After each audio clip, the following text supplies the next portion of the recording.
At ayan mga ka-crypto, balitang clarity app po tayo. Sabi po sa title ng balita natin dito mula kay Times Tabloid ay Pundit to XRP Army. Clarity app is all set to be signed. Here's the timeline for final review. Ayan, tila napakainit po ng usapin pagdating po sa regulasyon ng cryptocurrency sa United States. Habang ang lahat ay nakatutok po sa araw-araw na takbo ng presyo, may isang malaking milestone na dumarating na pwede pong magpabago sa buong landscape ng digital assets. Pinag-uusapan po natin ang Clarity Act. Ang balita po ngayon, mukhang abot kamay na natin ang katotohanan. Ang usapin sa legislative front ay nakakakuha ng fresh attention pagkatapos pong magbahagi ng update ang financial analyst na si Levi Redville. Sinasabi niya na ang Clarity Act ay papalapit na sa isang major milestone na matagal na nating hinihintay. Ang main focus ng balita na ito ay ang mga komento po mula kay Senator Cynthia Lummis. Sa kanyang pahayag, binanggit niya na ang mga lawmakers ay naghahanda ng ilabas ang final text ng bill sa mismong July 4th holiday.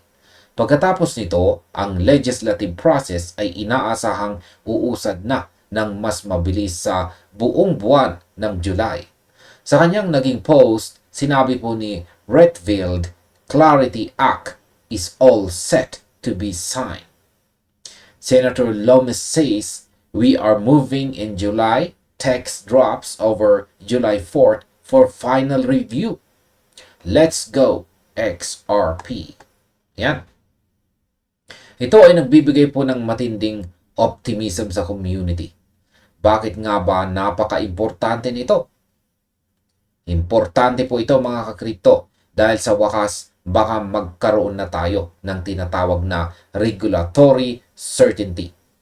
Ang kawalan nito ang isa sa mga pangunahing dahilan kung bakit marami ang nag-aalinlangan sa crypto market noon.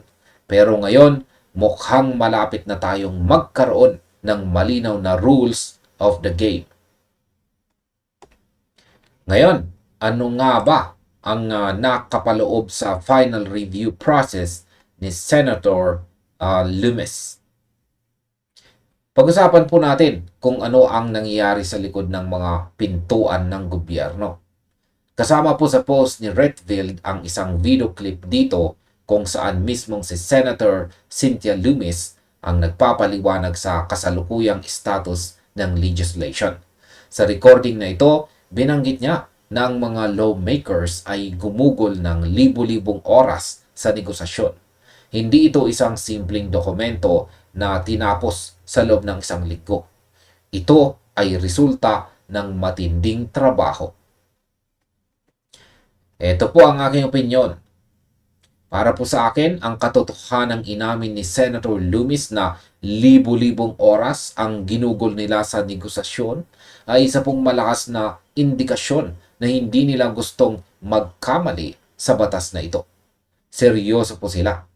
Sinasabi po ni Lummis na dadalhin nila ang text sa publiko ngayong July 4th para sa one last thorough look. Ang ganitong transparency ay bihira sa mga ganitong kalaking batas.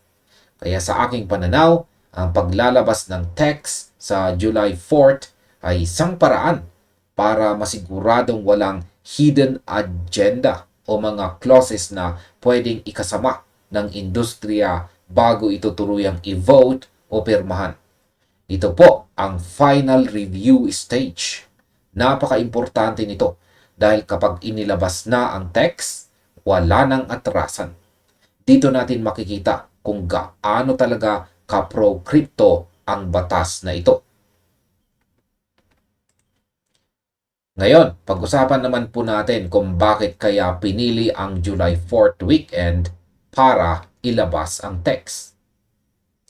Marami po ang nagtatanong kung bakit sa holiday pa napili ng gobyerno na ilabas ang mahalagang dokumentong ito. May mga nagsasabing baka para hindi ito mapansin ng publiko. Pero sa pananaw ng mga eksperto sa market, hindi po ito random. Yan, July 4th is not random. Ito po ang aking opinion dyan. Nakita ko po ang komento ng isang user na nagngangalang si Tony. Ayan, ito po siya. Highlight lamang po natin, Tony. At sa tingin ko ay may point po siya. Ang pag-drop ng text ng batas sa isang holiday weekend, kung kailan sarado po ang stock market at ang karamihan ng retail traders ay nagpapahinga, ay nagbibigay ng sapat na oras sa mga institutional desk na basahin at i-analyze ang impact nito. Isipin po ninyo mga ka-crypto, ang mga malalaking bangko at hedge funds ay may mga team ng lawyers na titingin po sa bawat linya ng batas habang bakasyon ang lahat. Kapag nag-open ang market sa Lunes, alam na nila ang gagawin. Hindi ito para itago ang impormasyon. Ito ay para hayaan ang smart money na mag-reprice ng kanilang mga books. Para sa atin, na mga retail holders, ito ay isang magandang sinyales na hindi tayo basta-basta magugulat sa isang pabigla-biglang market reaction dahil na-digest na ng mga institution ang impact ng batas bago pa man tayo mag-start ng trading sa susunod na linggo. Ano naman ang mga reaksyon ng community sa balitang ito? Siyempre, hindi maiiwasan ang iba't ibang reaksyon sa social media. Sa bawat positibong balita, laging may mga skeptics na nagtatanong kung totoo ba ito o hype lamang. Meron pong isang user dito na nagngangalang Never Sell Your XRP. At siya po ay nag-express ng kanyang pagdududa. Tinanong niya kung masyado na bang naging optimistic ang lahat. Sabi niya dito, she's like every other crypto influencer. Sa totoo lang, naiintindihan ko ang nararamdaman niya. Marami na tayong nakitang hype na nauwi sa wala. Pero sa kasong ito, iba ang source. Hindi ito basta influencer. Ito po ay isang US Senator na mismong nagsasalita tungkol sa legislative progress. Kaya sa aking opinyon, ang pagiging maingat ay tama. Pero huwag din nating baliwalain ang katotohanang may aktwal na prosesong nagaganap. Hindi po ito chismis. Ito ay legislative update. Kahit pa may mga nagdududa, ang mahalaga ay may nakikita po tayong movement o galaw. Ang pagdududa ay bahagi po ng market, pero ang impormasyon ang siyang gabay natin. Ngayon, ano naman ang dapat nating asahan sa susunod na mga linggo? Ngayong alam na nating magkakaroon ng text drop sa July 4th, ano po ang dapat nating abangan? Ang legislative activity ay inaasahang bibilis po sa buong buwan ng July. Sabi nga ni Senator Loomis, we are moving in July. Hindi niya binanggit ang eksaktong araw ng botohan, pero ang mensahe ay malinaw. Hindi na po ito mapipigilan. Sa aking pananaw, ang buwan po ng July ay magiging napaka-crucial or napakahalaga. Ang Clarity Act ang susi para sa regulatory framework na magbibigay po ng signal sa ibang bansa kung paano nila itatrato sa XRP at iba pang mga assets. Kung magiging matagumpay ang pagpasa nito, hindi lang ang US market ang maaapektuhan, kundi ang buong global market. Ang mga investors na matagal nang naghihintay ng green light para pumasok sa crypto ay maaring magsimulang mag-deploy ng kanilang capital.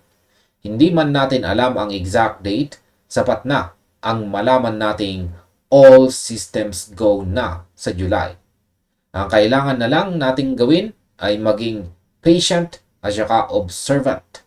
Kaya bantayan po natin ang mga official announcements mula sa Office of Senator Loomis. Huwag pong basta maniwala sa mga clickbait. Bumalik sa source. Kung ang mismong text na ang inilabas, iyon ang oras na dapat po nating basahin ng maigi. At sa kabuuan, ang Clarity Act ay hindi lamang po basta isang batas. Ito ay simbolismo ng pagtanggap ng gobyerno sa teknolohiyang matagal na nating pinaniniwalaan. Si XRP bilang isa sa mga asset na may pinakamalakas na institutional use case ay nasa sentro ng usapang ito. Kahit pa marami ang skeptics, ang progress na nakikita natin ngayon pong June 2026 ay higit na mas malinaw kaysa sa mga nakaraang taon. Ang July 4 text drop ay magsisilbing basihan kung gaano kalalim ang impact nito. Sa lahat ng mga XRP holders dyan, manatiling nakatutok. Hindi natin kailangan ng hype. Ang kailangan po natin ay clarity. At iyan mismo ang pangalan ng batas na paparating. At hanggang dito na lamang po tayo sa video na ito mga ka-crypto. Maraming salamat sa inyong panunood.